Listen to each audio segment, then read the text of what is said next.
All right. Shalom, Israel, where the Israelite School Universal Practical Knowledge started at 1 West 125th Street, Harlem, New York, under Commanding General Yohana. And we're not affiliated with any other Israelite group nor any other Christian organization. So tonight's class is the Brotherhood class. And tonight we're going to be talking about family because family is something very important within the Black, Latino, and Native American community. We have a problem within our families because we don't even know about the family structure. The reason why our families are those destroyed and the reason why our families are damn near tarnished and completely diminished is because we don't really know what family is about. We decided to do our own thing and to go our own route and make up our own things and based off things how we feel and based off of things on how we think in order a family is supposed to be. There was a specific way how to run a family according to the Lord. There was a way to establish and to set order to a family according to the Most High. We were never supposed to take upon ourselves to build up a family what we think is right. We were never supposed to build up a family the way it was on how we feel is right. Thinking and feeling got us, feeling and thinking got our families destroyed. Feeling and thinking took and tore down the Black family structure, the Latino family structure, and the Native American family structure. And that's something so important to realize and understand. We go through so much problems and we go through so much situations and we put ourselves through so much danger because we are not establishing the Black family or the Latino or Native American family the way the Lord wants us to establish these families. The Lord wants us to establish our families a certain way. The Lord wants us to realize how important family is within the Black, Hispanic, and Native American community. The Israel, Yasha Allah in the Hebrew, the Prince of Power, we are a family. We are a family oriented people. Once we go outside of the family structure that the Lord put in place and established, it destroys us. It completely tarnishes us. We are completely trampled and we go through so much danger because of so. And so I always ask these questions during the brotherhood class. And for time's sake, I'm gonna go ahead and I'm go ahead and ask them and get them out the way because there's a foundation of brotherhood. There's a core foundation of what brotherhood is about. And so now my first question is, what is synonymous to brotherhood? What is the same and what is synonymous to brotherhood? Anybody tell me? What is synonymous to brotherhood? What is the same as brotherhood?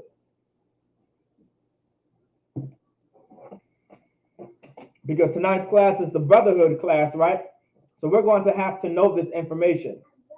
We're going to have to realize and understand this information right here. What is brotherhood? You understand? Well, not what is brotherhood, it's like it. What is synonymous and the same as brotherhood? If we don't know what's the same and what's synonymous to brotherhood, we're not going to be able to get any further in life than we already are. If we don't realize what's synonymous and the same as brotherhood, we're going to be at a stumbling block and we're going to be at a stand. Well, that is a stumbling block, and we're going to be at a standstill, all right, or at a stalemate because we can't go any further because we don't know what's the same and synonymous to brotherhood. Give the young man a hand. Give that brother a hand, sister. That is correct. Sisterhood. Give the sister a hand too as well. She just answered. Sisterhood is synonymous in the same as brotherhood. You cannot have sisterhood without brotherhood. You cannot have brotherhood without sisterhood.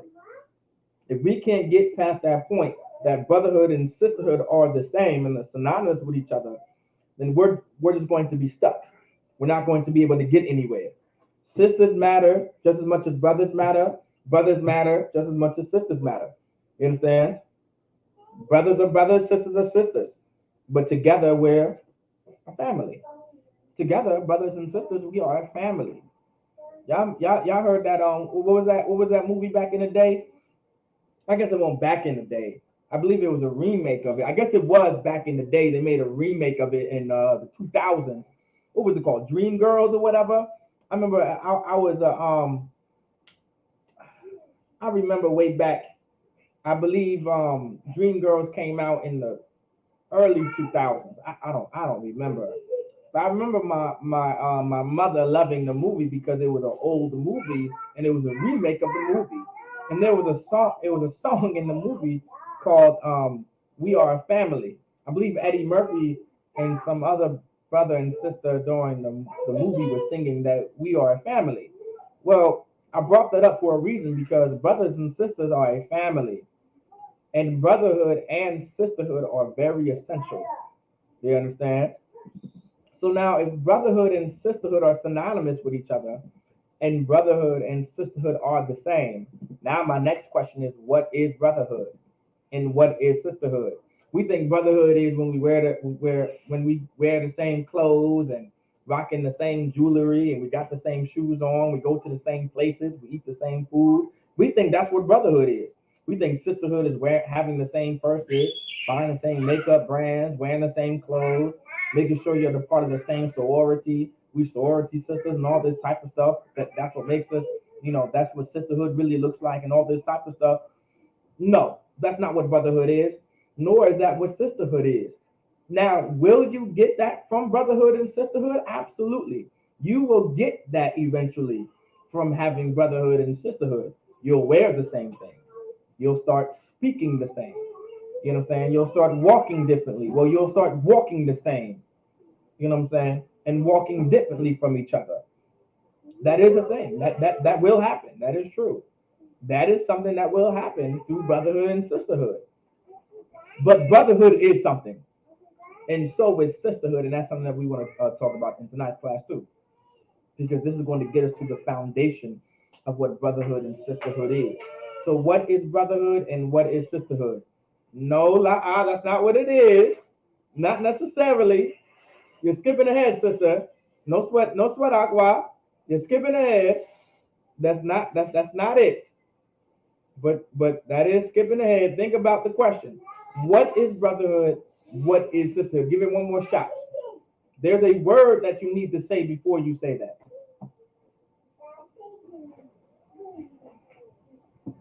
What is brotherhood? What is sisterhood?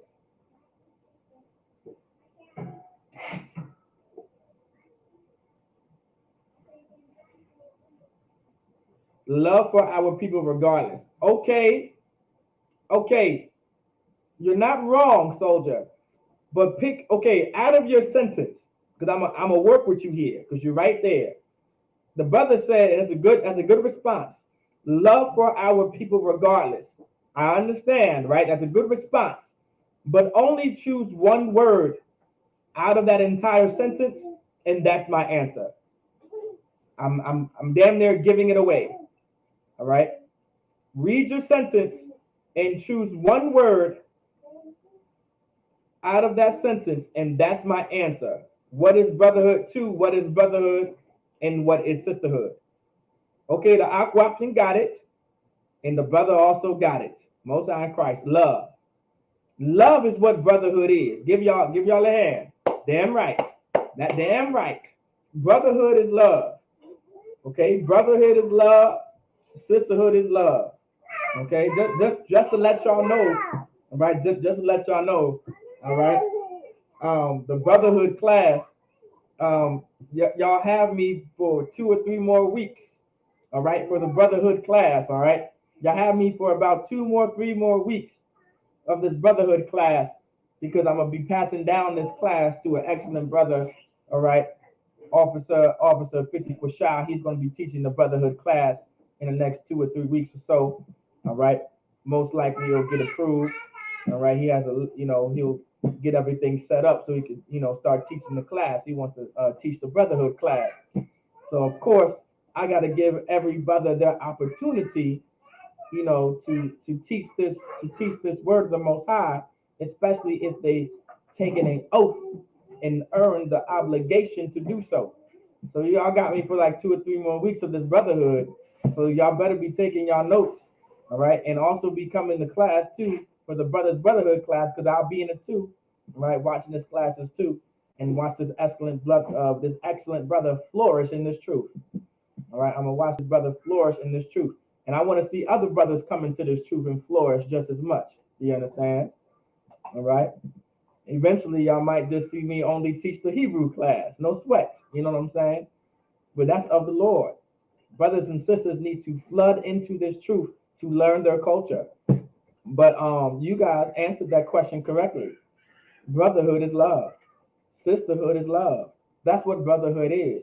One of the main problems that we have within the Black, Hispanic, and Native American community is we have too many definitions of love. We have too many ways of love. There was only supposed to be one way to love each other. There was only one way to express love to each other. The problem is we decided to ourselves of what we think love is and what we feel love is. No one cares about what you feel love is about, and no one cares about what you think love is about. There was always a standard of what love was. No one ever asked you to create your version of love.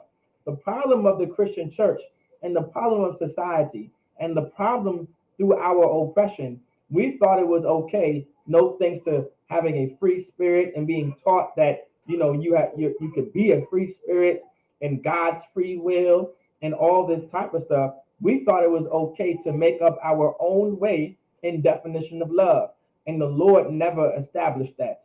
And the Lord never wanted that to happen. So, with that being said, what is the definition of love? What is love according to the Lord? Because there's only one love, right, that the Lord wants us to have, which is His love, which is God's love. There is no greater love than that, than having God's love. God's love will allow you to do many things for your people. God's love will allow you and teach you to better your own self for your nation of people. Like we don't better ourselves back here just for our own selves. You understand? I want everyone to understand that.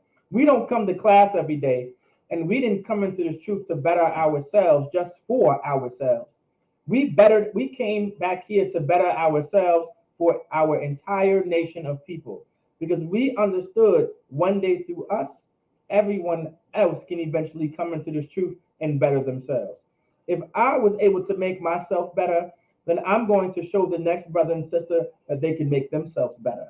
That's why we're in this truth, because we want to build up Blacks, Hispanics, and Native Americans. We want to make our people better. You understand? We want to make our nation of people better. That is the goal. That is the objective. That is the spirit of the Lord, to change, to make our people better, change for the better, which is coming back and coming back and serving the Lord the way the Lord wants to be served. Okay, the sister got the answer. Anyone else?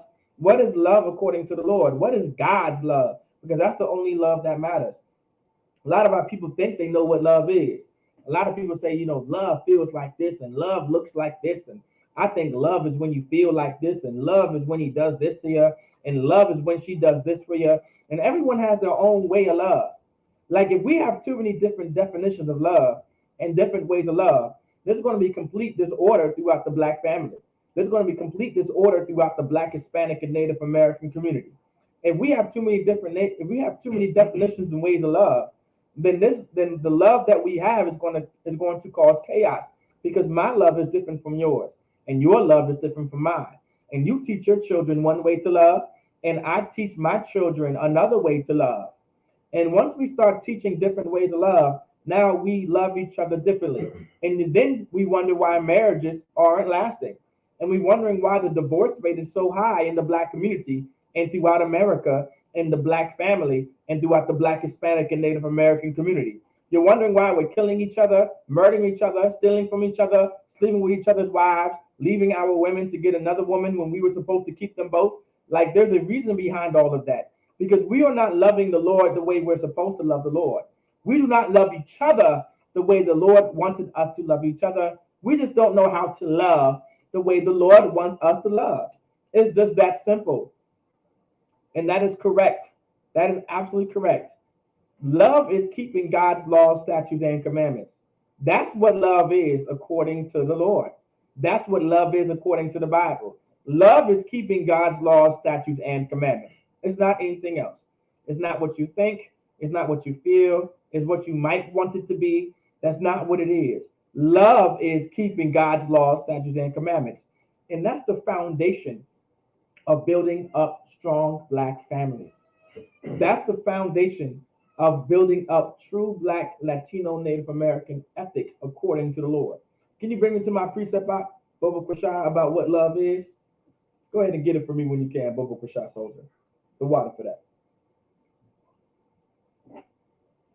Can any brother online also give me my precept?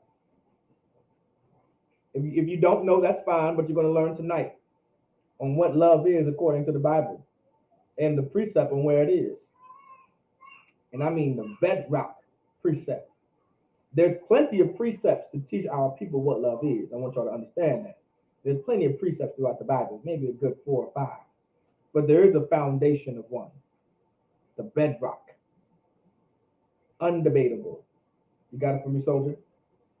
Go. Go ahead. This is the book of 1 John, chapter 5, verse 3. For this is the love of God. Well, this is the what?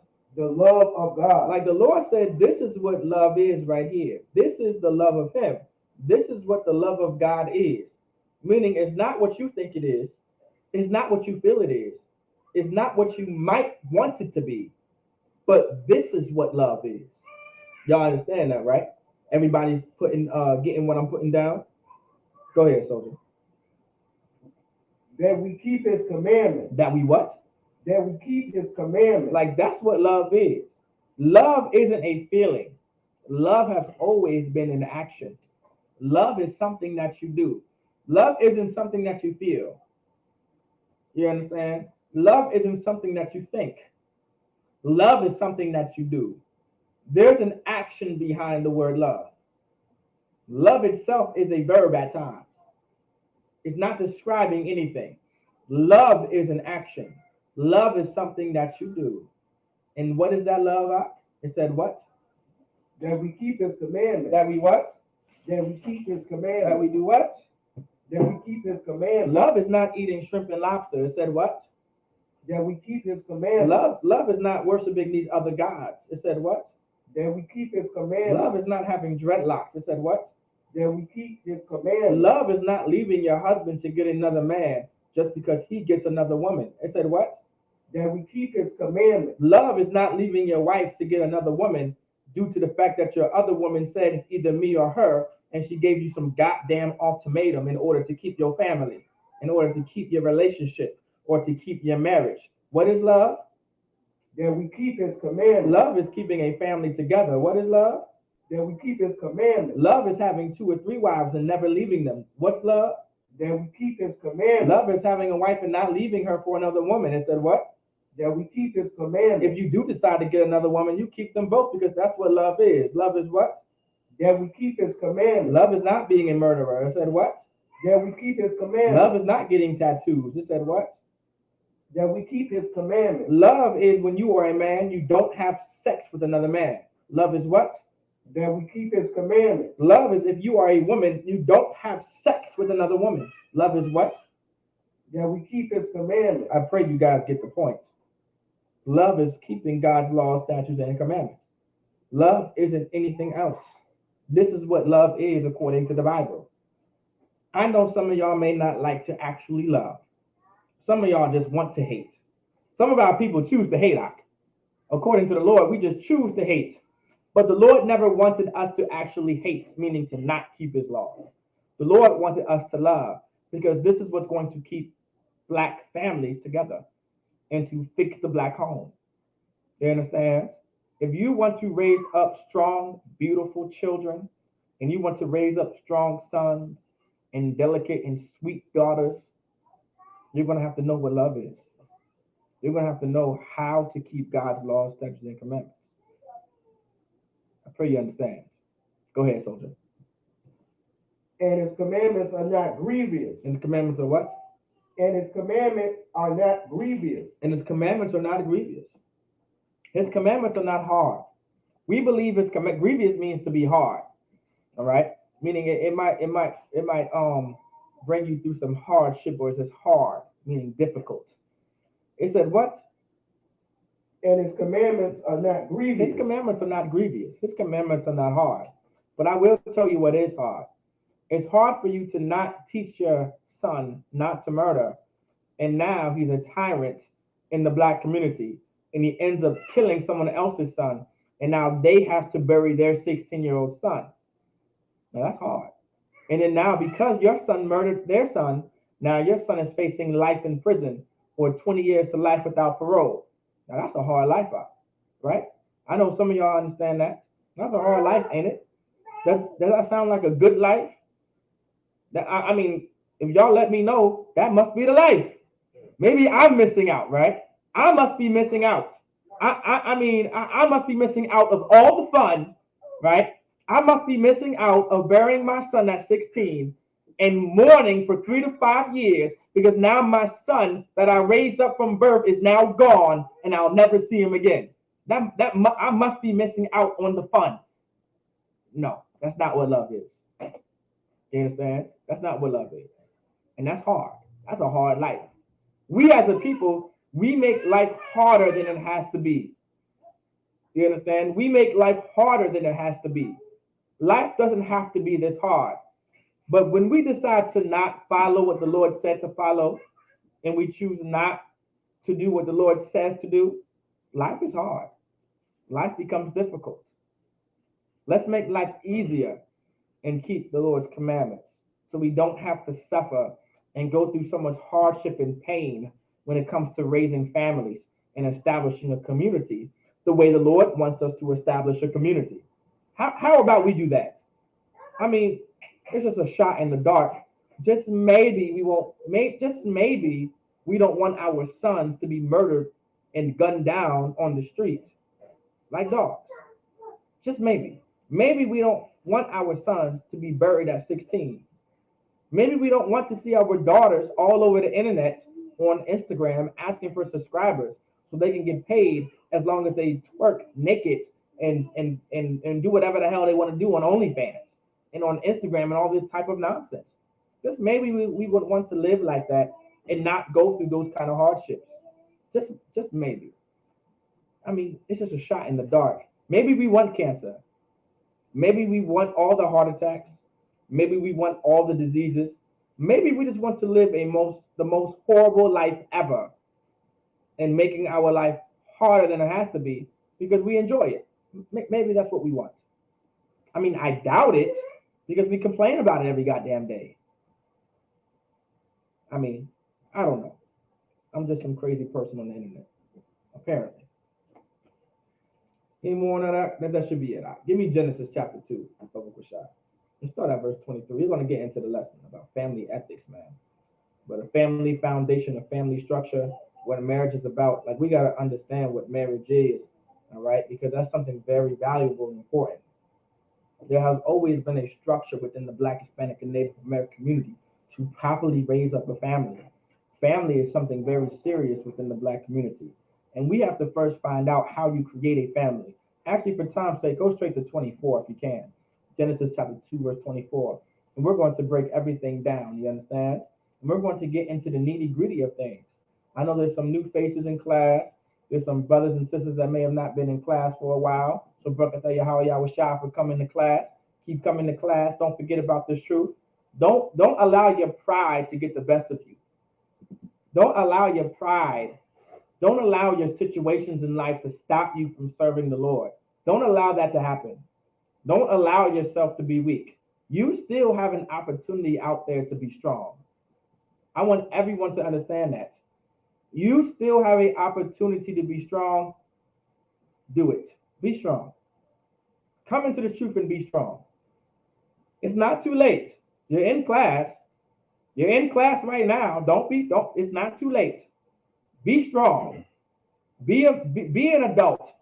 Be a soldier. Be a real woman of the Lord. Be a real man of God. And don't allow your pride to get the best of you, and be strong. And keep coming to class.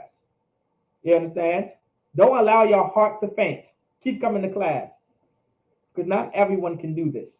Not everyone can be back here. You are the small percentage that the Lord chose and what he wants. Now it's time for you to learn how to be strong and to stay solid in it. It's not too late. You're already here. All right? I hope everyone understands. I hope everyone gets the point that I'm putting down. All right? You got Genesis chapter 2, verse 24 for me, soldier? This is the book of Genesis chapter 2, verse 24. Go ahead. Therefore shall a man leave his father and his mother, Mm-hmm. and shall cleave unto his wife. So like, give me 23. I meant to say. Give me 23. Verse 23. Mm-hmm. And Adam said, And Adam said, now this is Adam. Adam. Does anyone know who Adam is? Adam was the son of God. You can find that in Luke. Adam was the son of God. Adam was a man who the Lord chose to give his laws, statutes, and commandments to. That's what the breath of life was about. The breath of life was God's laws, statutes, and commandments. The breath of life was the Lord's customs and traditions and his culture and his heritage that he wanted Adam to have. Out of all the nation of people on the earth that was already there during Genesis, all right? Throughout all the people that were already on the earth, in the garden, he chose Adam to have his culture. He chose Adam to have his customs and keep his traditions, which was his laws, statutes, and commandments. That was just something naturally that we did when the Lord breathed life into Adam. You understand? And this is Adam talking. This is the man who the Lord chose. This is the man who the Lord chose to start his family with. You understand? This is who he chose. Continue reading, soldier.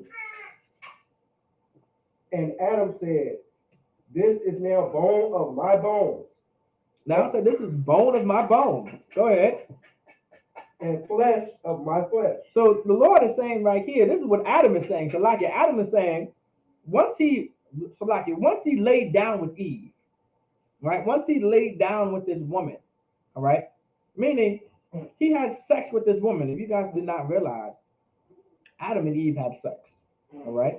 Adam laid fire to that tail, broke that back, and made Eve his wife. If you don't understand, I'm going to make you understand tonight. All right. And after he did all of this, Adam said certain words that in this truth we shall never forget. Throughout our generations, we shall never forget the words that Adam said right here. Start from the top.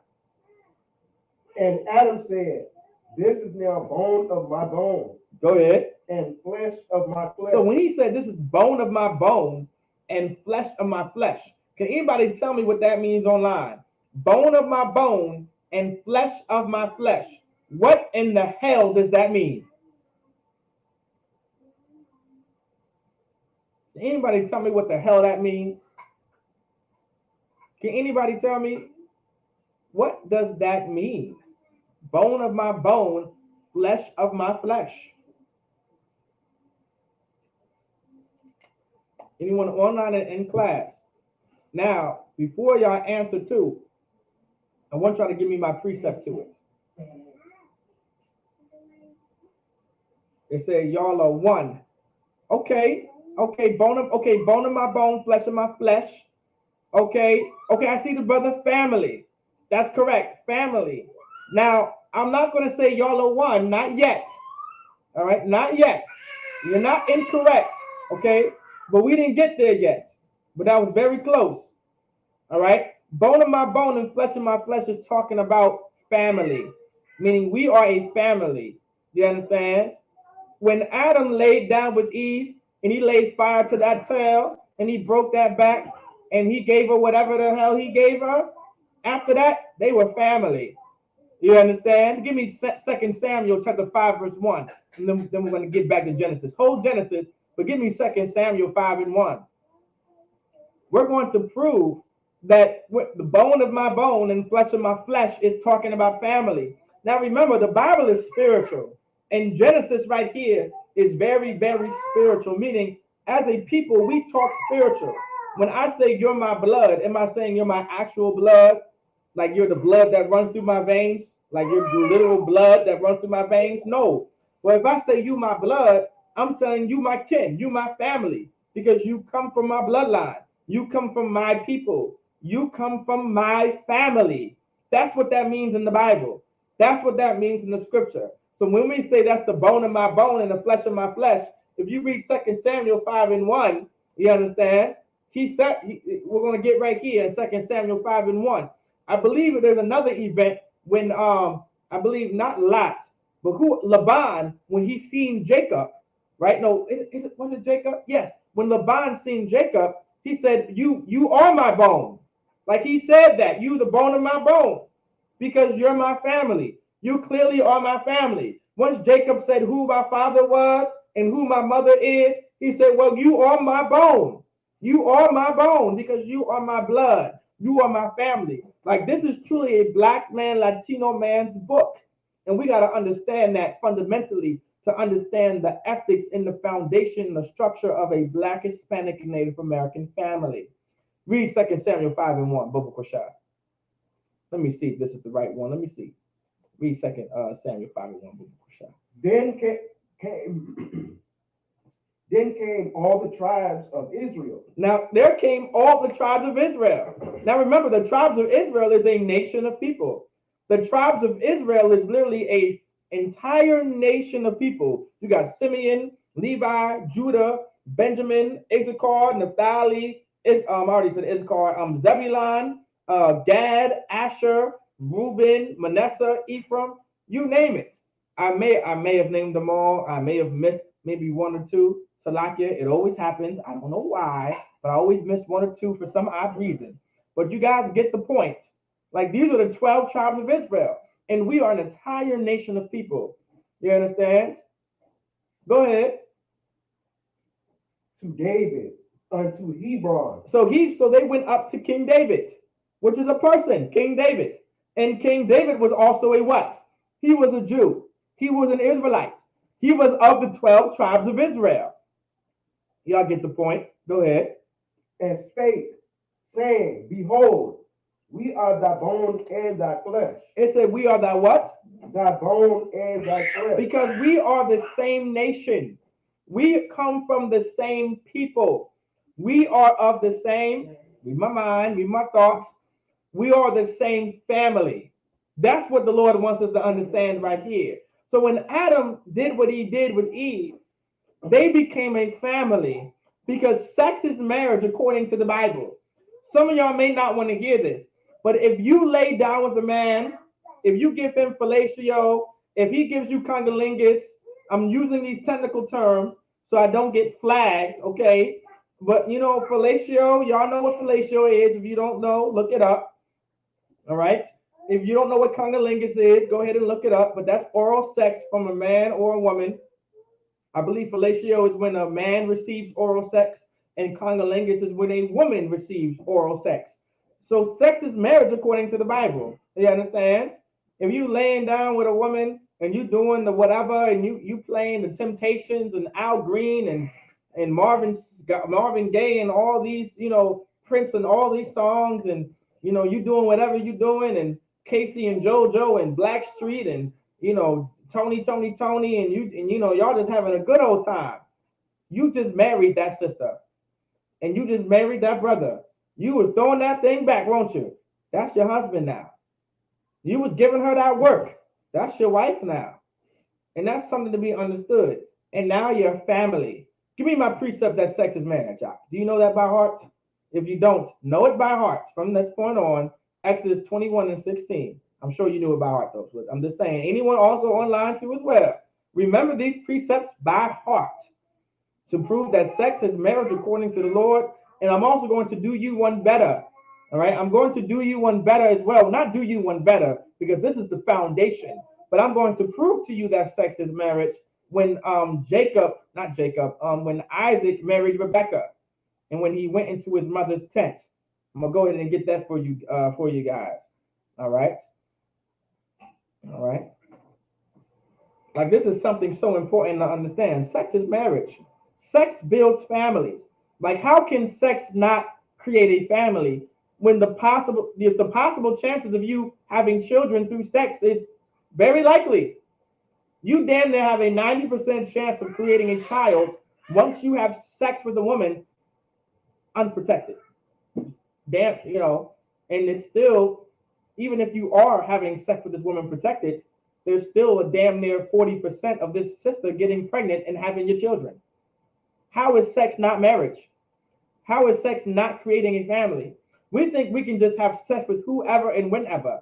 We believe we can just lay down with anyone, right? And anything, and it doesn't matter. This is how we end up destroying families by not realizing what marriage really is according to the Bible and how important it is and how it creates a family. When you have sex with a woman and you have sex with a man, you literally created a family.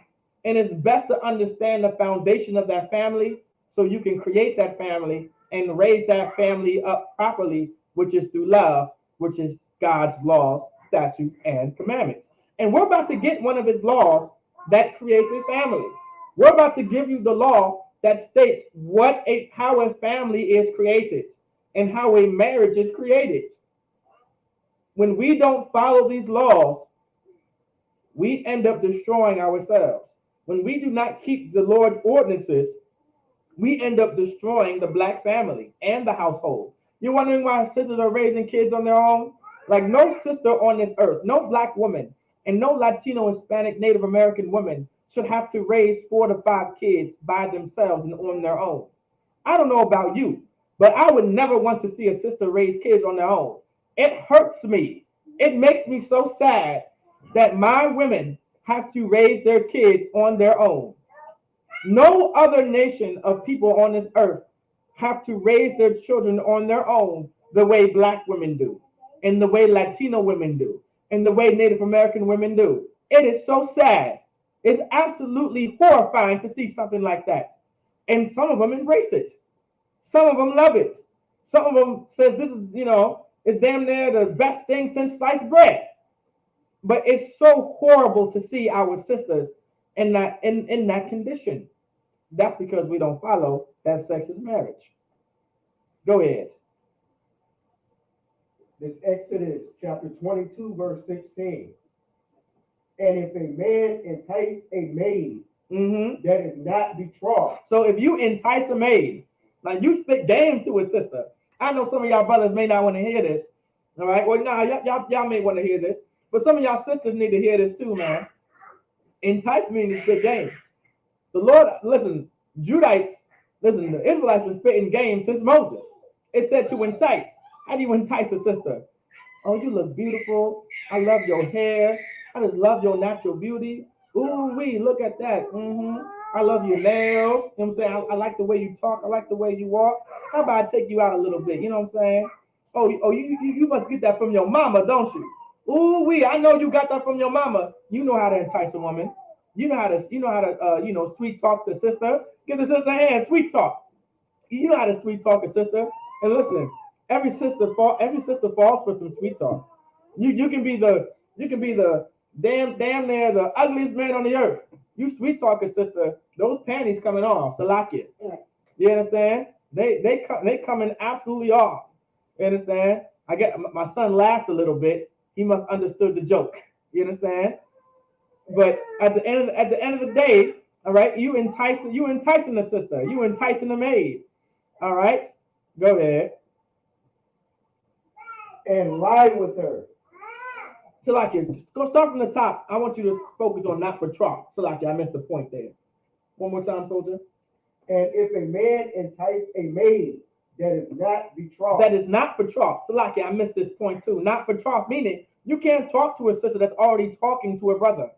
If this sister is already like engaged to a brother and she's already dealing with a brother, you cannot talk to her. You cannot entice her. You can't spit game with her. You can't do any of these things.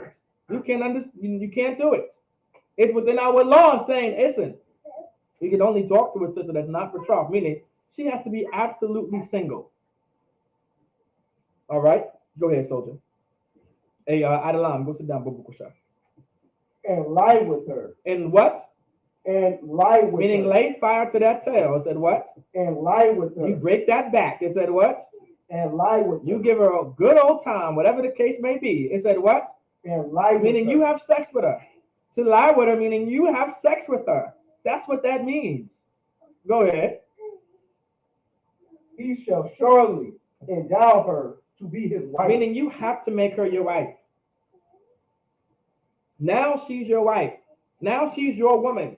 She can no longer be anyone else's woman. Now she's yours. You understand? The spirit behind a man having sex with a woman was always to create a family.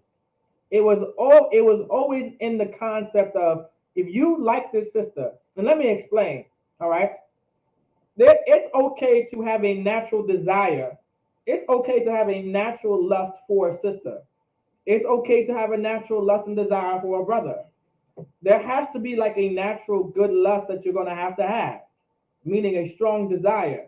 It's not a sin to desire something that's, you know, that's lawful. Let me explain. If you as a sister desire a brother and you are not married, you're single, and you like him and you think he's fine or whatever, that's not you lusting.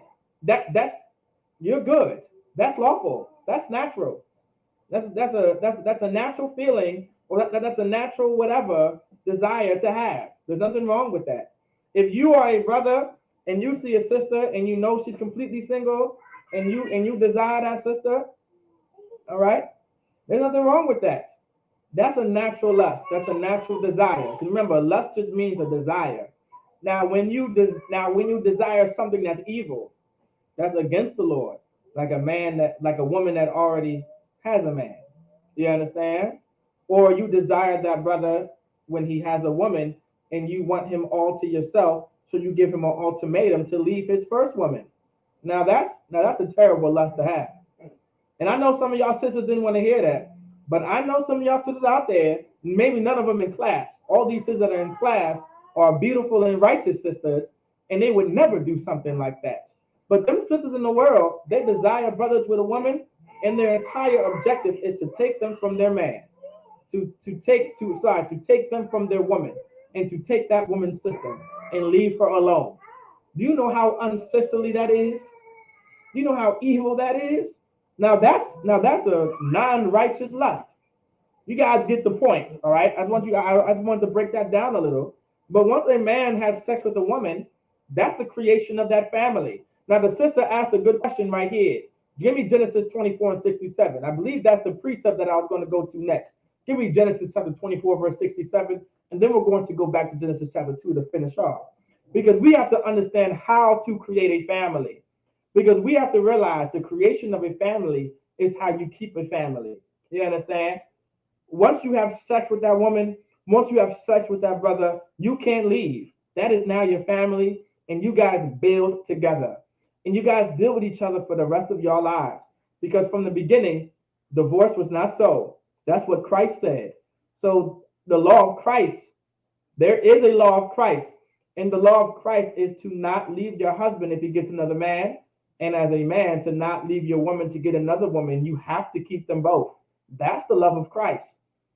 Some of y'all may not realize what the love of Christ is, but we have to understand the foundation of keeping a family. You can't just be out here being disgusting human being that you are and having sex with anything and everything and busting down these sisters and leaving them. You're destroying these sisters when you do that. I want some of y'all brothers to understand this. Of course, none of y'all brothers in class. I only pray that none of y'all brothers in class are just having sex with women and leaving them, knowing damn well that they are your wives. I can only expect that of a one West soldier. I can only expect it. It's expected of me, so I can only expect it of you. So now, with that being said, if you are those brothers out there in the world, man, they leave, they have sex with a sister and they leave, and they have sex with another sister and leave. You can't do that as a brother. If you have sex with a sister, that is your wife now, and that is your family. Now you have a responsibility. Now you have someone that you're going to love. Now you have someone that you're going to have to be there for. I pray that everyone understands. You got that scripture from Yak? What does it say? It should be the last scripture of the chapter, correct? Oh, God. Yeah, so I think that is the precept that I'm going to next. This is the book of Genesis, chapter 24, verse 67. And Isaac brought her into his mother Sarah's tent. Okay, so 1 second. Give the sister a hand. Give Shakal Pakwak a hand. Most of our give Sister Shakal a hand. All right, so that's correct. This is another precept to prove that sex is marriage. Go ahead. Start from the top for me. And Isaac brought her into his mother Sarah's tent and took Rebekah. And took Rebekah, meaning what? How did he take Rebekah? Anybody tell me how he took Rebekah? Anyone in class or online, how did Isaac take Rebekah? He said, and took Rebekah. How did he take her? Go ahead. Sir, he had sex with her. He did what? He had sex with That's correct. He had sex with her. He had sex with his sister. Do you understand? He took her. He took her. You know, y'all know how y'all take sisters. That's not now when it says to take, right? Shake those sheets, right? Had sex with her. That's correct. Y'all know how y'all take those sisters. Some of y'all brothers know how y'all take those sisters. Some of y'all sisters know how a brother takes you. You grab her by the hand, you give her that look, and she already know what's about to happen. She already knows. She's like, ooh wee, I can't wait. Y'all understand? Y'all get the point. That's what Isaac did. Took her in them tents. They said what? and took Rebekah, Mm-hmm. and she became his wife. And he did what? And she became his wife. And she became his what? His wife. His wife. When Isaac had sex with Rebekah, now that was his wife. Now my question is, where was the wedding?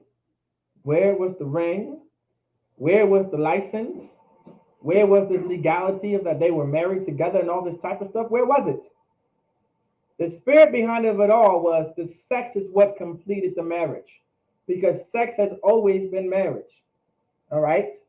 As a brother, don't be a filthy, disgusting human being and just have sex with a sister and she means absolutely nothing to you. Don't just have sex with a woman and she means nothing to you. You're going to end up destroying that sister. I don't know about you, but I have a daughter. All right? And I grew up with sisters. All right?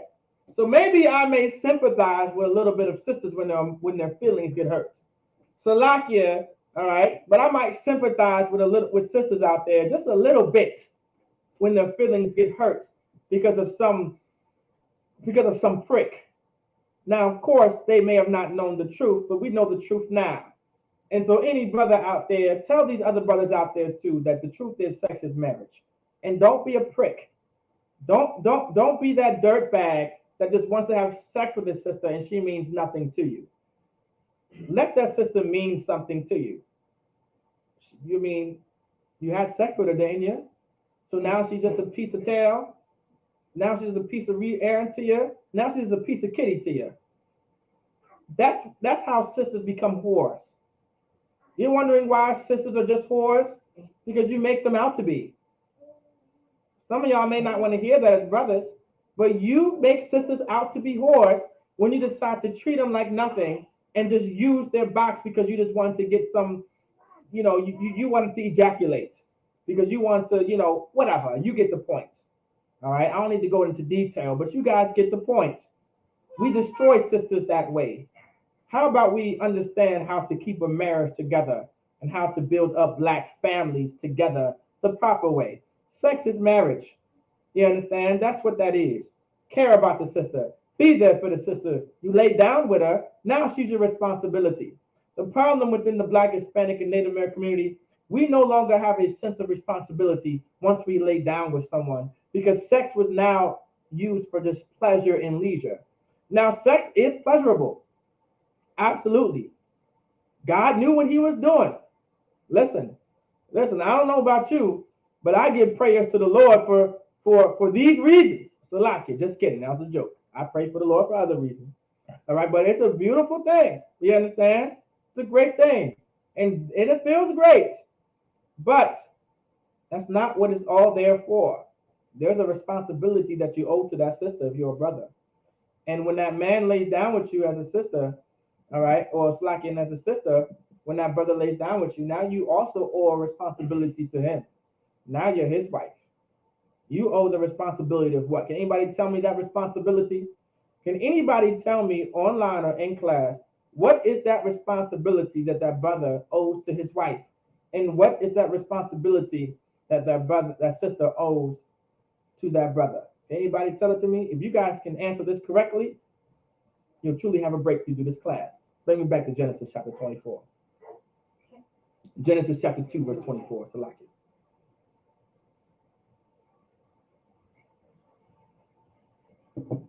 Can anybody tell me that responsibility that's owed? Let me see how many of y'all were paying attention in class tonight. Let's find out how many of y'all are paying attention in class. What is that responsibility? What is that? I want y'all to think about it. What is that responsibility that brother owes to that sister, and what that sister owes to that brother?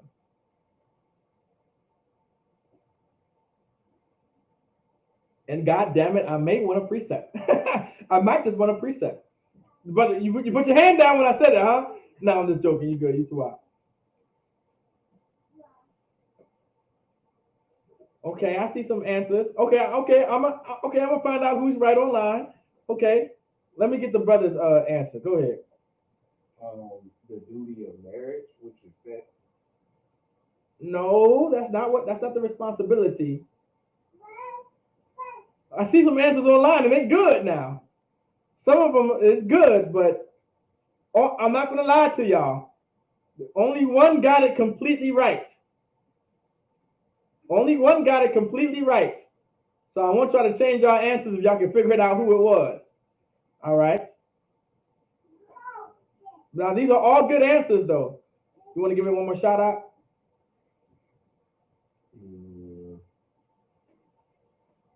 Let's find out. Those are some good answers. Those are some heavy answers. I mean, yeah, that is a responsibility. I mean, absolutely, yeah. That's true. That's true. I'm gonna give it to y'all for time's sake because I want to get into more of the lesson. All right. I'm sure y'all. The brother got it correct, by the way. Online, the brother got it correct. To love them. That's the responsibility. That has always been the responsibility. To love your wife, to love your husband, and of course, which is to keep the laws, statutes, and commandments. That's the responsibility. That has always been the responsibility. You know, the 90% sisters don't want is for you to leave. That's like a sister's biggest fear. A sister does not want you to leave. I don't know if any of y'all understood this in the world, and y'all may have not went through it. I don't know. I have. But when you get with a sister and you lay down with her, she don't even want you to leave the house out. I mean, she wants you. She wants to be all up under you. She doesn't even want you to go to work.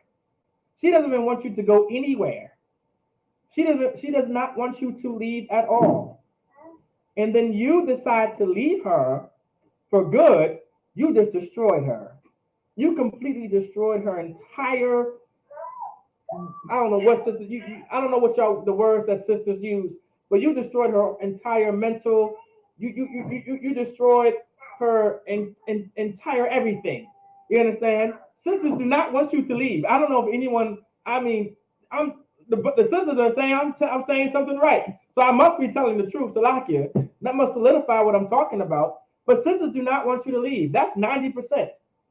We just solved 90% of your problems. We're not going to leave you. We're not going to leave you, and we never will. You know why? Because we love you. That's what real love is. That's exactly what real love is. You understand? And the Lord understood that. The Lord understood y'all women. You understand? The Lord understood y'all sisters. You understand? That's why he put these laws here. Because he loved y'all sisters. And he mandated us to not leave you. All right? Not either one of you. Not at all. Y'all get the point. Well, some good answers right there. Most High Christ. Okay, I see your Ecclesiastes chapter 12, verse 13. Okay, Ecclesiastes chapter 12, verse 13. What's Ecclesiastes 12 and 13? You got Genesis, whole Genesis, and let me see what Ecclesiastes 12 and 13 says real quick. All right. Let me see if that goes on topic. Let's see what Ecclesiastes 12 and 13 says.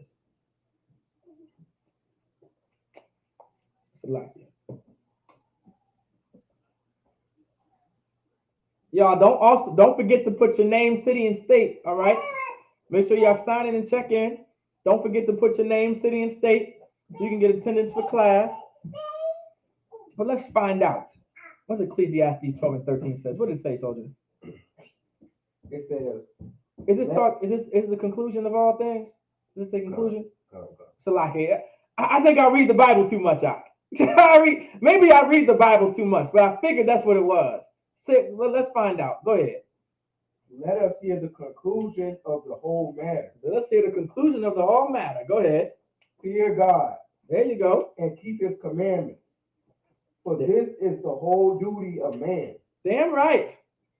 Damn right. Damn right. That's the whole duty of man. Now give me back to Genesis 2, Genesis chapter 2. Damn right.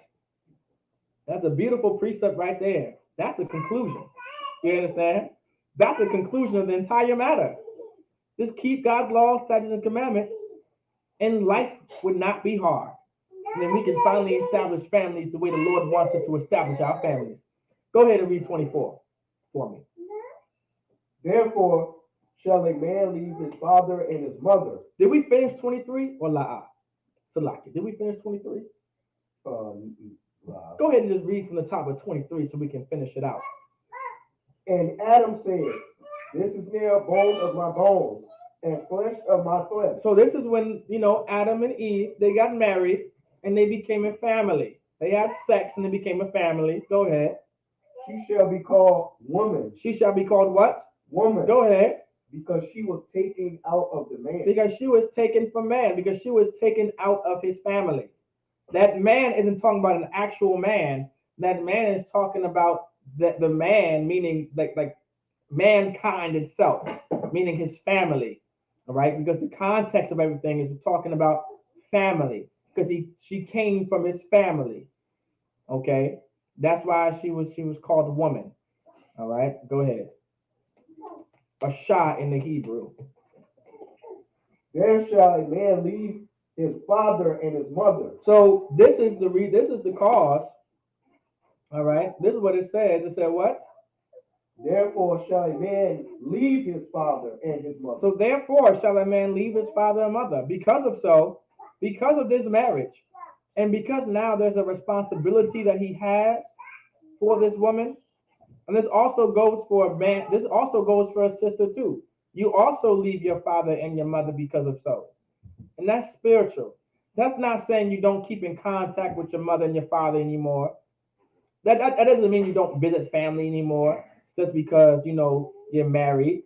That just means your focus is no longer being a child. You understand? That's why sex isn't for children. I pray everybody understands. Sex is not for children for this very reason. You are no longer a child once you have sex. Now you're an adult. Now you have responsibility once you do it. And then now you have responsibilities that come after it.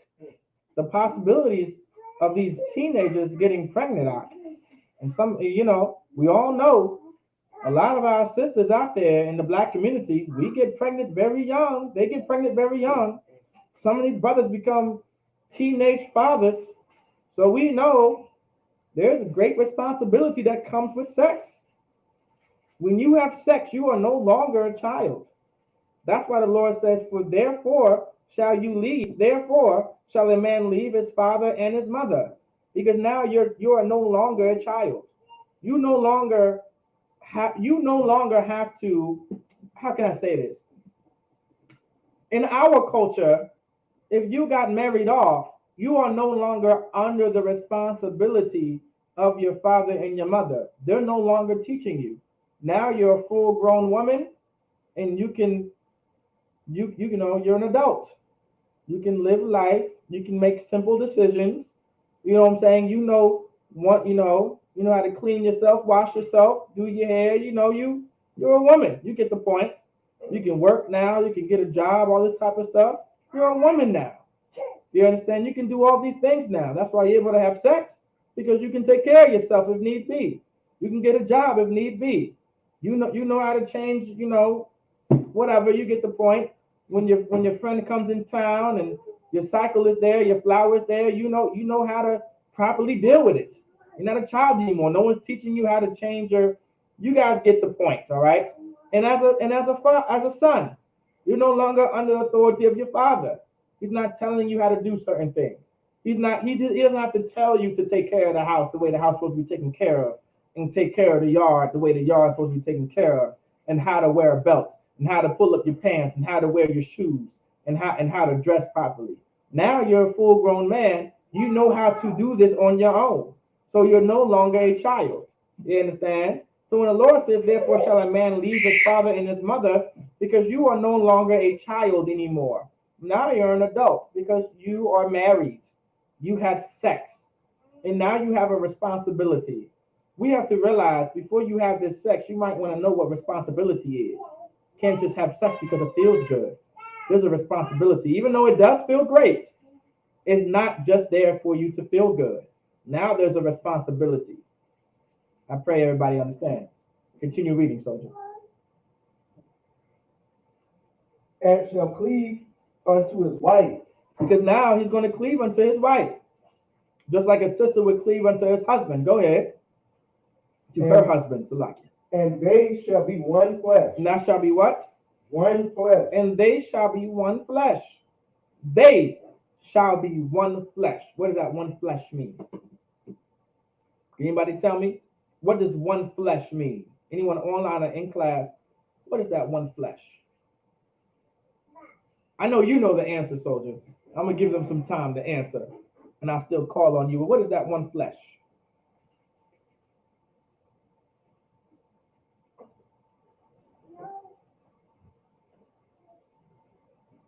Now, this is something very important. We got to know what this one flesh is. And if anyone can answer this correctly, we can finally have a breakthrough. Okay, the sister no. Hosanna in Christ. Anyone else want to give it a shot?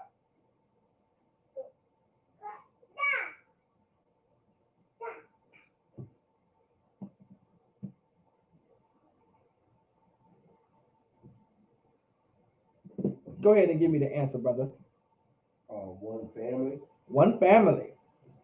And give the sister a hand too. She got it correct. One family. That's exactly correct. One family. You become one family. Give the brother a hand. You become one family. That's what happens. You got raised in a family, then you leave and you create your own family. That's how it always was. You leave your family, then you create a whole new family, and then they grow up and you raise them and they create another family. And you raise them up and they create another family. Then you have a bunch of children creating family after family after family, and now you have an entire family of people. Now you have an entire nation of people by building up families. You understand? How can you listen, you can't build a family with one sister. You understand? 5 men having sex with one sister and giving her children is not a family. That's not how you build up a family. It just sounds weird just coming out. You as a sister having sex with 5 men, having 5 children by different men, it's not a family.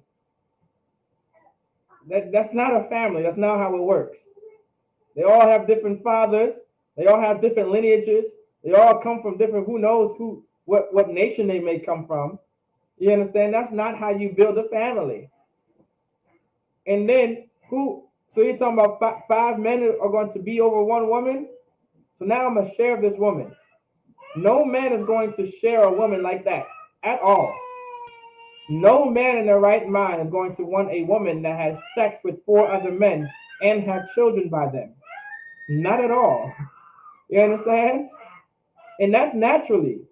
We're just naturally programmed that way.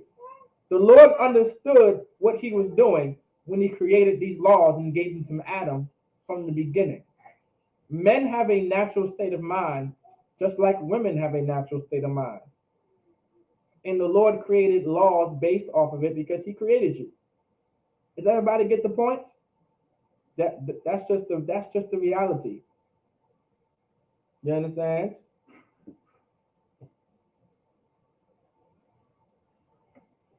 Give me Genesis 3:16. Like, this is the essence of a family. We have to realize what it means to keep a family together. The Lord wants us to understand how to structure a family properly. The Lord does not want us to destroy our families the way we are destroying them. Like, and we have to pay very, very close attention to this because it's all about family. This truth back here is all about family. Family is the only thing that matters back here, and it's to structure it the way the Lord wants us to structure this family. The reason why there's so much murder and chaos and destruction within the Black, Hispanic, and Native American community, and sisters are raising kids on their own, and sisters have 5 to 6 different baby daddies, and brothers have a bunch of different baby mamas, and they all on child support and all this type of stuff, is because we are not following the laws of the Lord. And we are not keeping God's laws, statutes, and commandments. If you hate child support, serve the Lord. Shoot, I hate child support. Y'all must love child support with the women y'all sleep with. Y'all must love it. Excuse the hell out of me, but Salakia soldier, some of these brothers may not to hear this. Some of these brothers in the world are just stupid and dumb.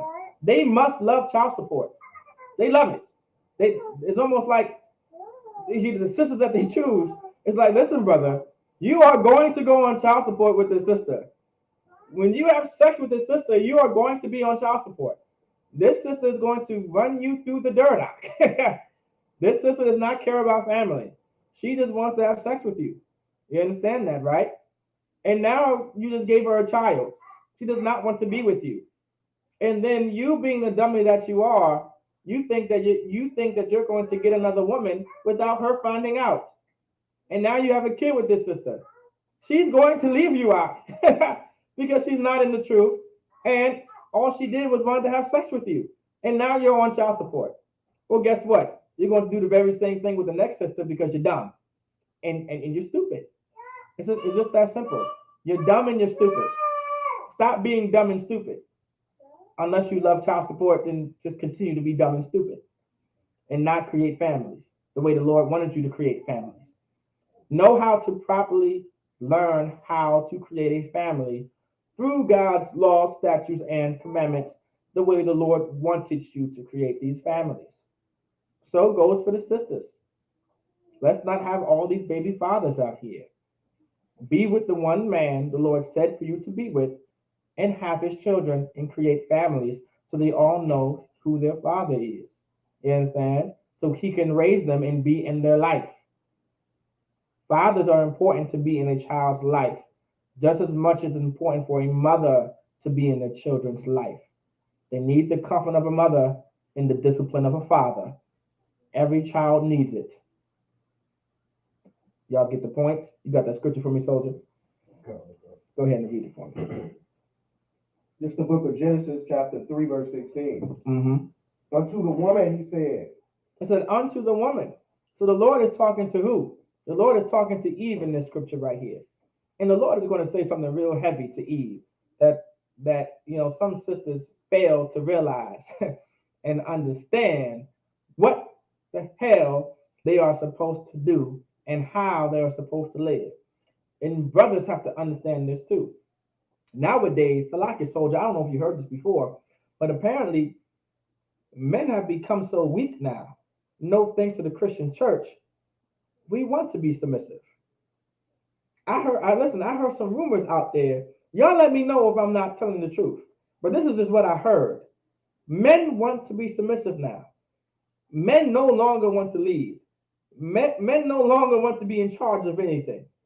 They want the woman to be in charge. I believe now men are attracted to sisters that are strong and independent and want to be in charge. I believe that's a thing now. I believe the whole order flip-flopped throughout generations. Let me know if I'm saying anything wrong online too, if y'all know, but this is just what I heard through the grapevine. Brothers nowadays want to be weak, and they want to be submissive, and they want to damn near play the role of a woman in a marriage. I don't know. Maybe I'm just making this up, but this is what I heard. You know what I'm saying? This is what I heard throughout the grapevine. Go ahead and read that for me, soldier. Continue. I will greatly multiply thy sorrow. The brother said, weak men do because they see it as an easier road to travel. Okay, I can see that. Right. Because it's something that's easy. That's why some men end up having sex with whores, because it's easy. That's why, it's easier to leave a woman. It's easier to have sex with a woman and leave her. That's easy, right? It's easy. Even though it's hard, it's definitely harder to have sex with a woman and leave her because now you just gave that woman a child and now you're on child support. Was it easy? Is it easy now? You thought it was easy, but is it easy now? The brother made a good point. Read it one more time for me, soldiers to like you. I will greatly multiply thy sorrow. I will greatly multiply thy sorrow. The Lord said, I'm going to greatly multiply thy sorrow. Meaning, I'm going to multiply that sadness of yours. You are going to be sad and depressed. I'm going to multiply it. You're wondering why some of y'all sit out there crying all the time, and y'all just cry for the simplest things. Some sisters out there, they'll stare at the wall and just start crying. They'll see the kids and start crying. They start watching The Notebook and loving basketball and just start crying for just anything. Because the Lord said, what? I will greatly multiply thy sorrow. I will multiply thy sorrow. Go ahead. And thy conception. And thy conception. What's conception? What's conception, soldier? That's when they're bringing forth a kid. Right, meaning you're going to go through suffering and pain during childbirth. And there's a reason why you're going to go through all of this. There's a reason why, because the Lord wants to teach Eve something. The Lord wants to teach the woman something. This is what the Lord is going to explain to us what he wants this woman to learn and to understand and to be taught. The Lord is going to explain it just in a bit. It said what? I will greatly multiply thy sorrow and thy conception. Go ahead. In sorrow thou shalt bring forth children. So in sorrow, meaning in pain and suffering, all right, it's going to be real hard. That's why you're screaming on the labor table, and you're screaming so goddamn hard. Talking about push, push, push. I can't do it. It's so painful. Well, the Lord said this is what's going to happen. And it's spiritual. It's a beautiful thing when you go on that table and you push my child out or whoever's child out. It's a beautiful thing when you do it because it tells us something. It teaches us something. If you are a brother, I want you to pay very close attention to what it teaches us. And as a sister, I will also want you to pay attention to this because it also is supposed to teach you something. It's supposed to remind you of something. Go ahead. And thy desire shall be to thy husband. And it said what? And thy desire shall be to thy husband. Now this is what is going to teach you as a sister. Your desire shall be to your husband.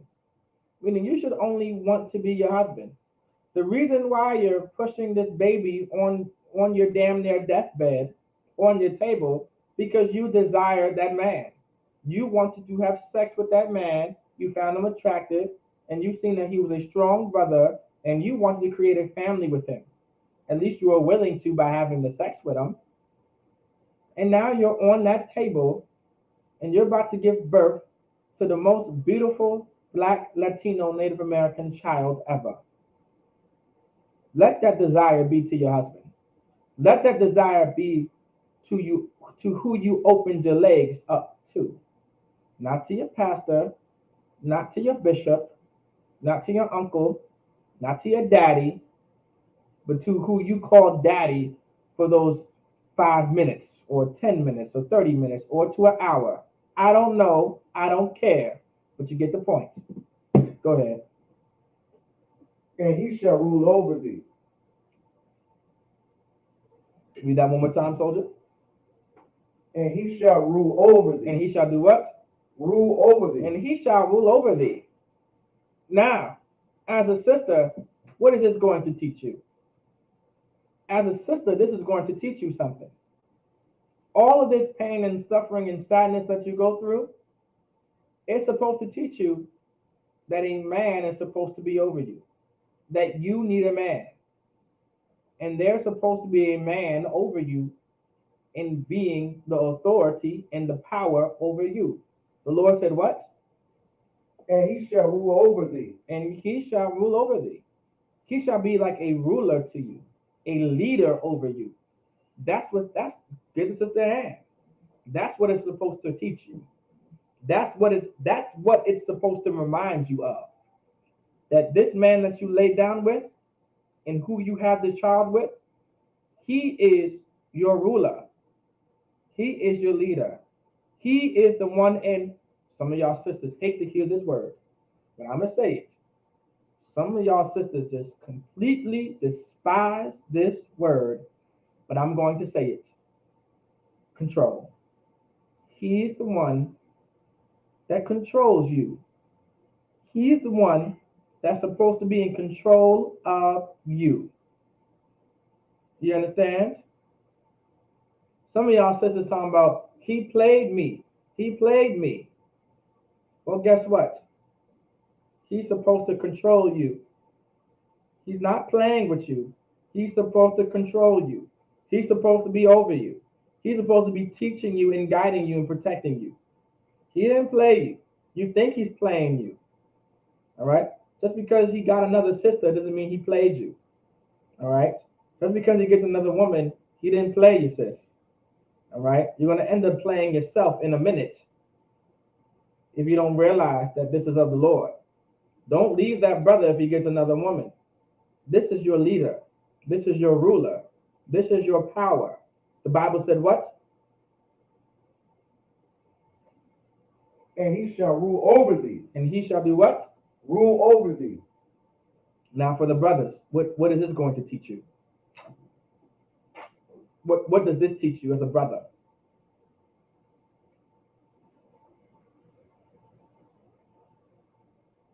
If y'all can get this, then y'all have a breakthrough. As a brother, what does this teach you as a brother? Say that one more time.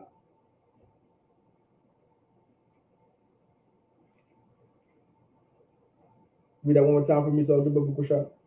And he shall rule over thee. And he shall rule over thee. So as a brother, what does this teach our brothers? What is this supposed to remind our brothers?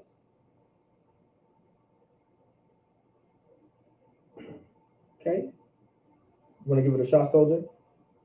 That we should be in charge of a woman.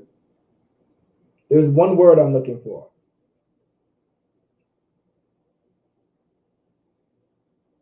Now, to give you a hint, right? Throughout class, I've said this. Like this is how I teach class, right? Just like how the general teaches class. I'll never ask you a question that I never gave you the answer to. The answer is always within the lesson. You want to give it one more shot? Or la? It's too obvious if you may not want to give it a shot, but maybe you'll figure it out. What does this teach our brothers?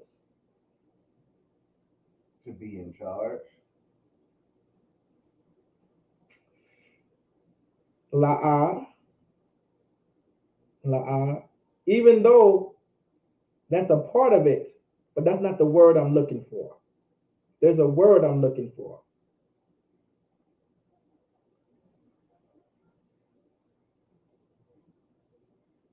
I'm going to give it to y'all for time's sake. But give the brother a hand, the young man. Give him a hand. This teaches us responsibility. That's what this teaches us. This teaches us once we lay down with that woman, now she's our responsibility. That's what it taught us. Read that one more time for me, soldier.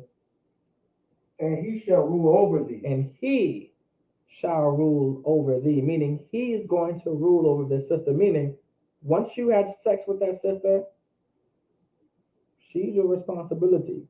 You are now in control of her, meaning, remember, I just got finished reading Genesis. We just became a family. Now we're one. This sister is now under your responsibility. She's under your rulership. She's under your authority, meaning if she's out of line, guess who else is out of line? You. If she's disrespectful, guess who else is disrespectful? You. If she is shameful, guess who else is shameful? You. In a nutshell, she is your responsibility. Does everybody get the point? It is not just something, listen, sex isn't for everyone.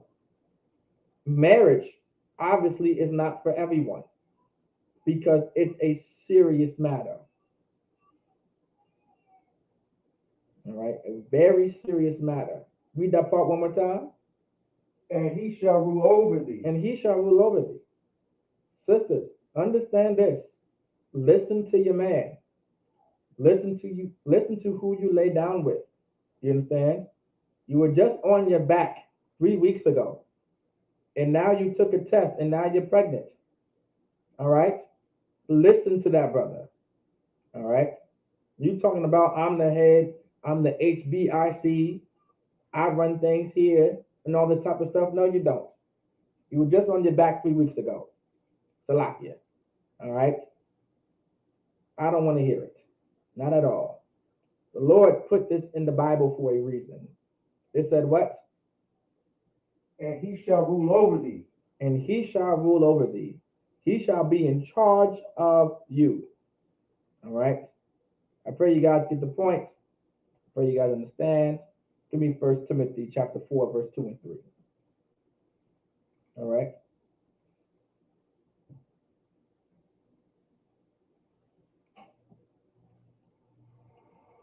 I hope y'all get the spiritual aspect when I say certain things. All right? All I'm saying, soldier, is, all right, my legs were not in the air. So you're going to obey me. All right? That's all I'm saying. All right? That is all I'm saying. You got that scripture for me, soldier? Well, it's like it was again. 1 Timothy chapter 2. Sorry, 1 Timothy chapter 4. Salakia. 1 Timothy chapter 4. And get verse 2 for me. Come. Speaking lies and hypocrisy. What does verse 1 say?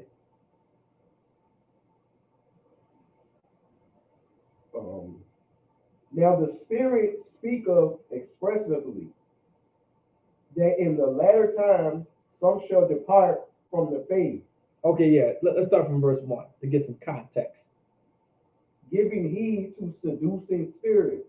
Start from the top of Book of Shah. Verse 1.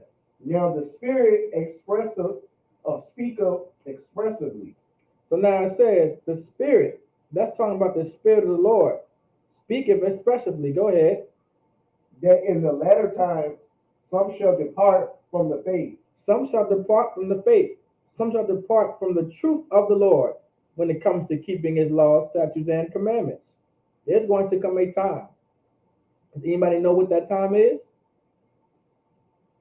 That time is now. That time is happening right now. Blacks, Hispanics, Native Americans are not keeping the laws of the Lord. Blacks, Hispanics, Native Americans are not keeping God's laws, statutes, and commandments. Some tried and they left. Some just don't know. Some just don't want to do it. We are in those later times. Go ahead. And doctrines of devils. And what? And doctrines of devils. And doctrines of devils. Who are those devils?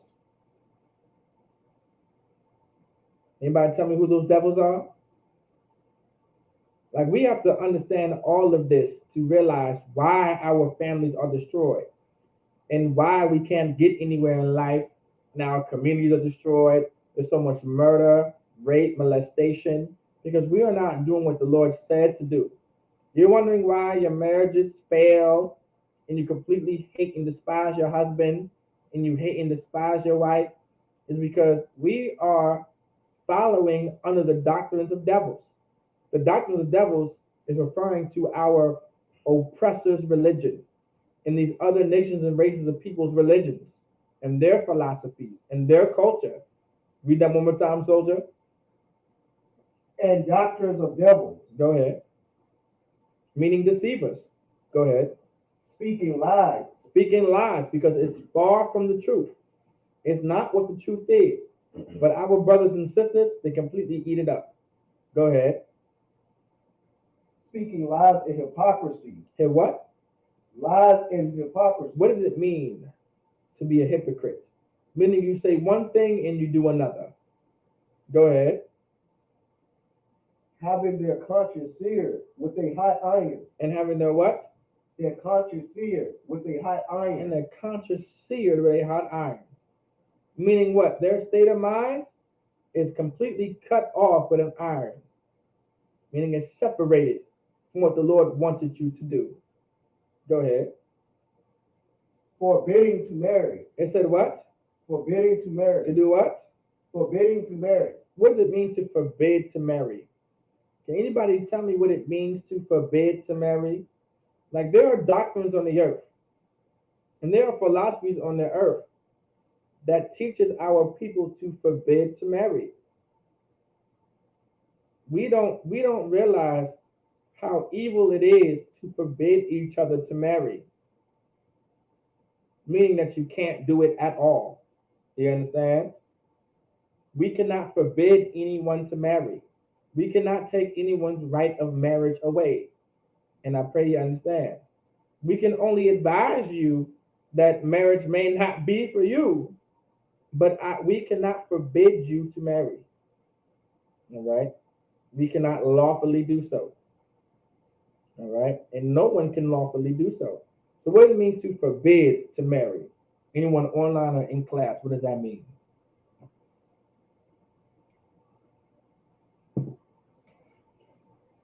What does it mean to forbid to marry?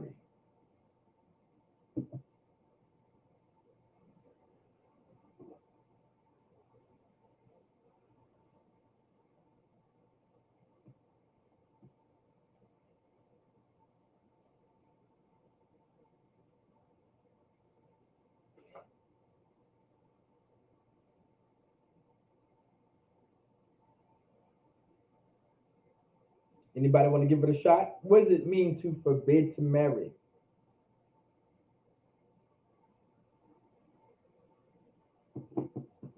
Want to give it a shot, soldier? So like it would mean like you telling somebody not to get married. Okay, that's correct. Now, my next question is, all right? My next question is, right, refuse to do so, right. So now my next question is,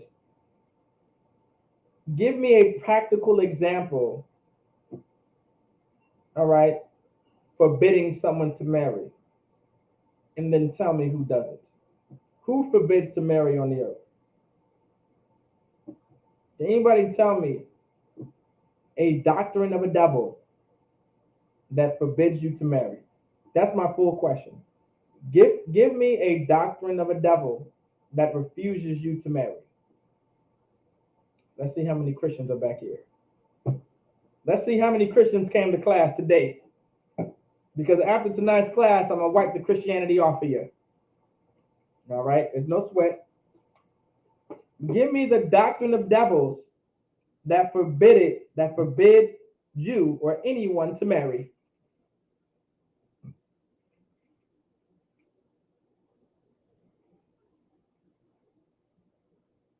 You got it, soldier? Go ahead. Give me the answer. One would be them telling a woman that he only can have one wife. Okay, who is they? The Christian church. So the Christian church is the what? The doctrine of the devil. The Christian church is the doctrine of devils. They're one of the doctrines of devils. Christianity, so to speak, is the doctrine of devils. And you said they teach our sisters what? They teach the sisters that a man can only have one wife. That a man can only have one wife.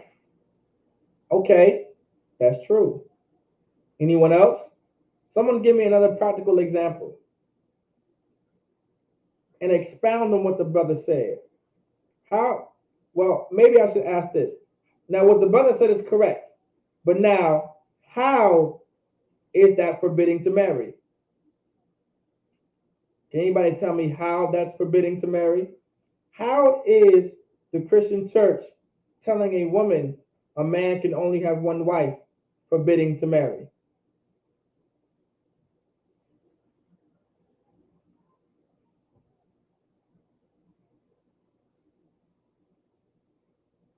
Let's find out.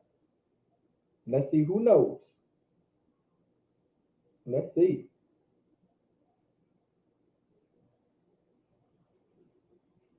Okay, not so much monogamy, right? Not so much monogamy. Give me Psalms 127 and 3, Book of Rashad. Not so much monogamy, because there's nothing wrong with a man just having one wife. There's nothing wrong with it. If you decide to have one wife, there's nothing wrong with you having just one wife. That's not the issue. You can have no wives, and that's not an issue, right? Let me give it to y'all for time's sake, too. All right, I'm gonna give it to y'all for time's sake. And what the brother said was absolutely correct. To forbidding to marry, the Christian church forbids our people to marry. The Christian church teaches our sisters something, and it also prevents our sisters from doing something. Even though a lot of our people may not go to the Christian church, a lot of our people really don't go to church, but they're Christian. You understand? Most of our people are not real quote unquote devout Christians the way they say that they are. All right. They don't go to church, but they wear a cross around their neck. All right. They're not on church. They're not at church every Sunday, but they do believe in Jesus Christ and they do believe in God. You know, all this type of things. And our people live a life based off of the Christian philosophy. A lot of blacks, Hispanics, Native Americans, we live our life based off of the doctrine of devils. We live our life based off of Christianity. They teach women to be independent and they don't need a man. That is true, right? But let me go. It's a Catholic. They encourage abstinence. Okay, okay. I could probably be okay. Catholic. They encourage abstinence. I may I may get into that. All right. This is why they this is why the Catholic Church encouraged abstinence, right? Because they also believe that a man can only have one wife. Because they know that there's more sisters than men. In order for you to get a Catholic going man in the congregation, you would have to get a man that already has a wife. So now with that being said, I gave my answer away. Sisters believe that if this is what some sisters do. They do two things. If a brother has a woman, she won't talk to him. That's what that sister won't do. The Christian church forbidden her to marry because she believes because this man has a woman, she can't talk to him based off of her belief, based off of what she thinks, what God said, based off what she thinks Christ said. She didn't say, well, I believe a man can have more than one wife, but I prefer a man with one woman. But if he does get another woman, that's fine. She didn't say that. She's just going to say, you know what? Because he has a woman, I can't have him.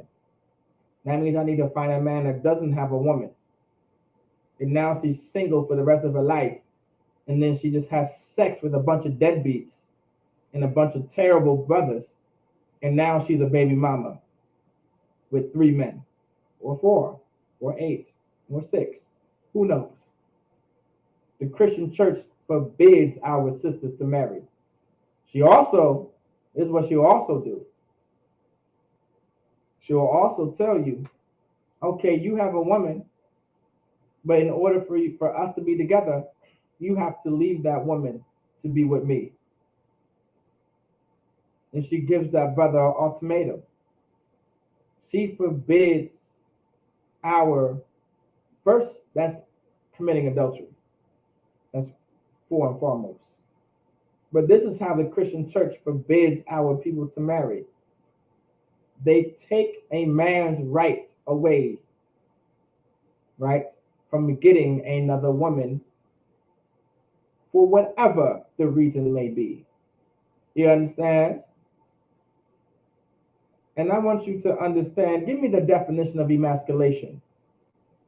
I want to not veer off too much, but give me the definition of emasculation. Okay, so the Christian church would call a woman a home wrecker.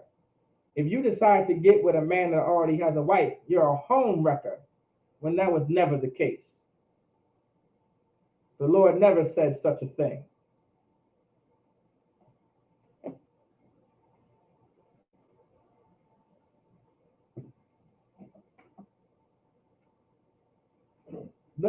Is that Merriam-Webster?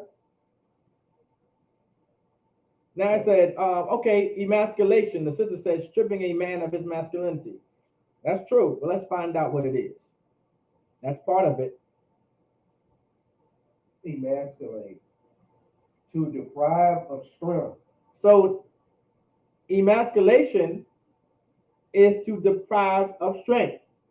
I want everyone to understand how the Christian church emasculates a brother. I want you to understand how some of these sisters, no thanks to the Christian church and no thanks to Christianity, ends up emasculating these brothers. It says to deprive of strength. Go ahead. Vigor or spirit. So vigor or spirit. Go ahead. Weaken.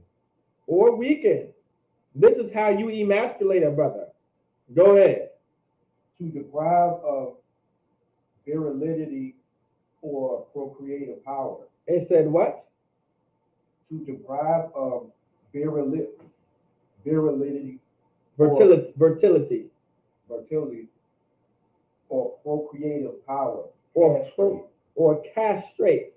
So now another definition of emasculate is to deprive of fertility or to what?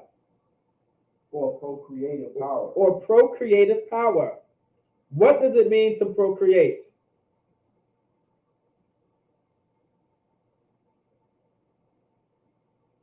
What does it mean to procreate, soldier? To have kids. To have what? To have kids. To have children. To have the ability to have children. Right, to make babies. Let me explain something to you. You need women to make children. All right? Right, to have babies. Right, to make children. That's correct. To have babies, to make babies, to have children. You need women to have these babies. You need women to have these children. Like the Lord did not make anything up just because of no goddamn reason at all. The reason why the reason why the female species is the most of that species, no matter what species it is because they are the ones that are going to create the children. They are the ones that give birth to the children. So you need a lot of these female species to make a lot of children in order to create a family and to create eventually a species, a nation of people, or whatever the case may be. And so now, emasculation by definition is to take away procreative power. So let me explain something to you. By you telling me I can't have another woman, you are emasculating me. Because now you are taking away my procreative power. As a brother and as a man, I have the procreative power to have 365 children a year. Hey brother, do me a solid. What's half of 36? What is that? 18? It's 30. The half of 36 is 18, right? So let's say there's 360 days of the year. At least, I, as a man, I have the procreative power to have 180 children a year. Some of y'all might think 360 something is far-fetched. No sweat. But for me, it is most definitely accomplishable to be able to have 180 children. You guys do understand that, right? That's very plausible. That's not impossible. You understand? It may not be full reality because of how we're living now, but it's very possible. Well, let me give you one better. That's reasonable. For sure, y'all can agree with this. I can have 30 children within 1 year. I can have 30 children within 1 year, for sure, as a brother, because that is my procreative power. Some of the Christian church doesn't realize, right, that you are taking away a man's procreative power and you're destroying Black, Hispanic, and Native American families by forbidding to marry. A man needs to be in the home. A man needs to be in the house. A man needs to understand the responsibility that he created when he had sex with this woman and the other woman. He has to understand that. He has to understand now, if I have sex with more than one woman, I now owe a responsibility to them. And if I do not hold on to the responsibility, I'm going to end up destroying my family and I'm going to end up destroying my children, which would end up destroying the nation that I am a part of. And that's what's happening today. The reason why sisters are raising kids on their own, the reason why they got 5 to 6 to 9 different baby daddies, the reason why there's a bunch of baby mamas out there, the reason why our brothers are on child support is because we no longer care about the responsibility that comes through sex, which is marriage. We've been taught this monogamous lifestyle because Christ only said to be the husband of one wife when that's not what the Bible said. That's not what the Bible is talking about. That's not what that scripture is talking about or what it means. Now, because of so, there's a bunch of single sisters out there raising kids on their own and looking for Mr. Right. And the only qualities that Mr. Right has is he has no other woman. Y'all do understand that Mr. Right is only Mr. Right because he doesn't have any other woman, even though Mr. Right has another man. And Mr. Right was also going to have another sister, which is your daughter. You guys do understand that, right? Some of y'all may not realize it, but that's who Mr. Right is. Oh, as long as he's not with those other hoes out there. But he may not have hoes. But he does have a man. He may not have all these other hoes out here. But he is sleeping with your son. He is sleeping with your daughter. That's what he will do. Like, we don't get, the Lord set up this for a reason. This is what's going to prevent all the whoredom and all the whores that are throughout our community and neighborhoods. If there's going to be a man over every last one of them, and a man is laying fire to that tail and being an authority and a power and a leader over them to raise up those families that he created. That is one way to stop all the whoredom and all the whores doing all the things that they're doing now. The reason why your daughter out there is the best whore she can be is because of the Christian church and because of Christianity. The reason why the abortion rate is so high and abortions are at an all-time high because no one cares about family anymore. No one cares about the responsibilities that come through marriage. No thanks to the Christian church and no thanks to the family structure that the Lord wanted and we decided to go outside of it. No one cares about having children anymore and being there for children to the point where they'll abort the child or they'll have the child and give it away. That's how destroyed our people have become due to the fact of Christianity and not understanding the core foundation in the structure of family. Go ahead and finish that scripture for me, y'all. So like the scripture that I told you to give, we'll end with that. Psalms 125 and 3. 127 and 3. Biblical shot. Lo, children are an heritage of the Lord. It said what?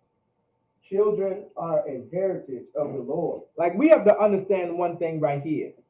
Children are an inheritance to the Most High. Children come from the Lord. Just like marriage comes from the Lord. Just like being a husband comes from the Lord. Just like being a wife comes from the Lord. This might blow your mind. Just like sex comes from the Lord. You get the point. It said what? Children are an heritage of the Lord. The reason why children are an inheritance to the Lord, because you had to come together and have sex in order to create them.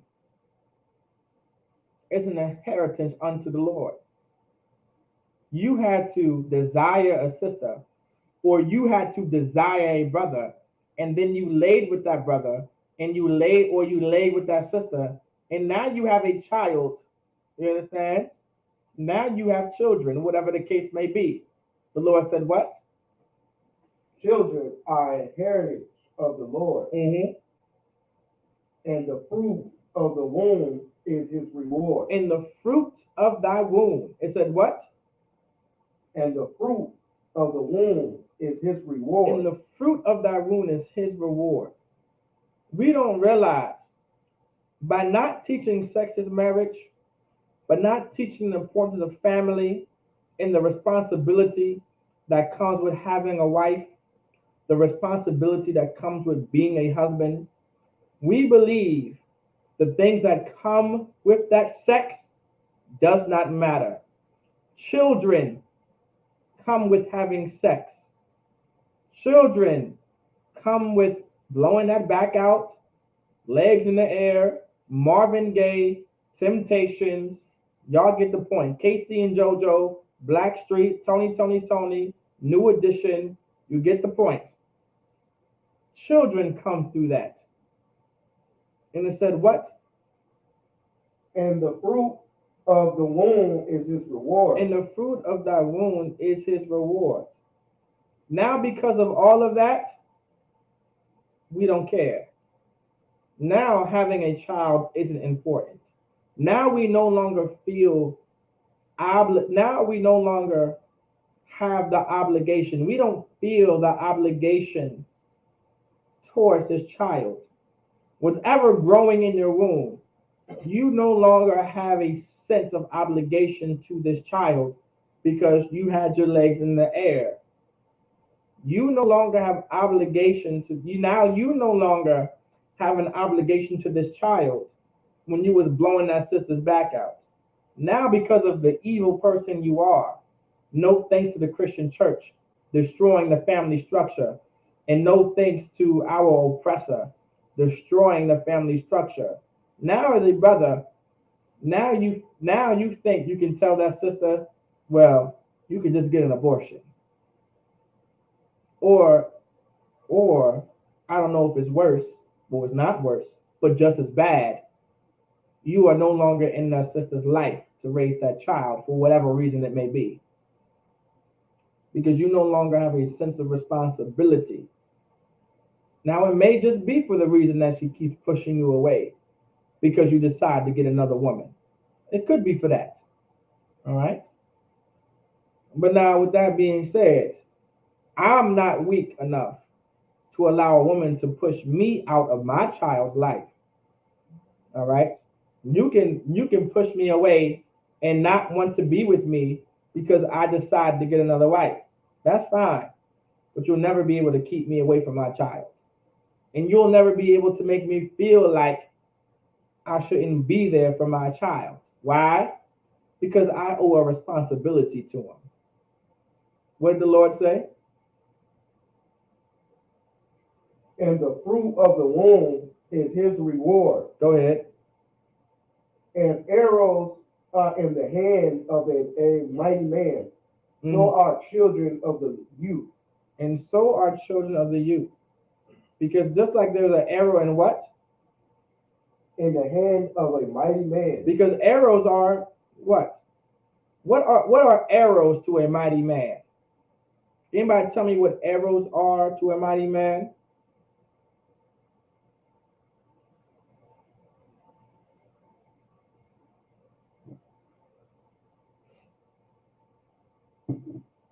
What are arrows to a mighty man? Anyone online or in class? What are arrows to a mighty man?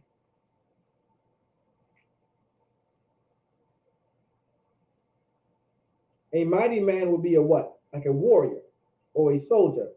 So this man uses an arrow, right? A bow and arrow, right? Let's say he has a bow, right?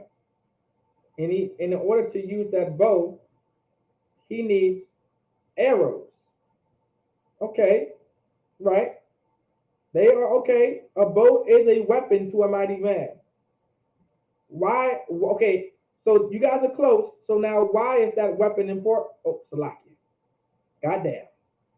I gave the answer away, but I'm still going to ask the question. Why? Okay, so why is it the weapon? I gave it away. I gave it away. Salakia. Go ahead and answer the question, brother. What is a arrow to a mighty man? Important.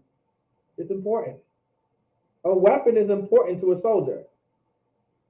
Why is a weapon important to a soldier? Because you're useless without one. You are useless without this weapon. Who are you without this weapon? Nothing. You are literally responsible for having a weapon if you are a soldier. If you have sex with a woman and you have a child, you are responsible to have that child and be with that child. You're responsible just as far as much as a woman. So read that scripture one more time, soldier, from the arrow part. As arrows are in the hand of a mighty man, so are children of the youth. And so are children of the youth. They are important. They are needed. And yes, they can be used as weapons and tools. Why? Can they be used as in a good way? By building up a nation, by building up a society. But they're important. You are literally nothing without children. You're nothing without a child. And you can take that in any context. You are literally nothing without a child. What purpose do you have if you have no one under you? What purpose do you serve if you have nothing to take care of? You serve no purpose. And take that in any context. You have to be able to take care of something and have the responsibility of something to have a purpose. It can be a flower, it could be a tree, it could be a cow, it could be cattle, it could be a child, it could be your wife. There's a purpose for everything. Everybody gets the point? All right, everybody gets it.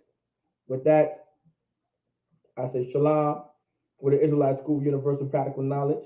Started 1 West 125th Street, Harlem, New York, under commanding General Yohana.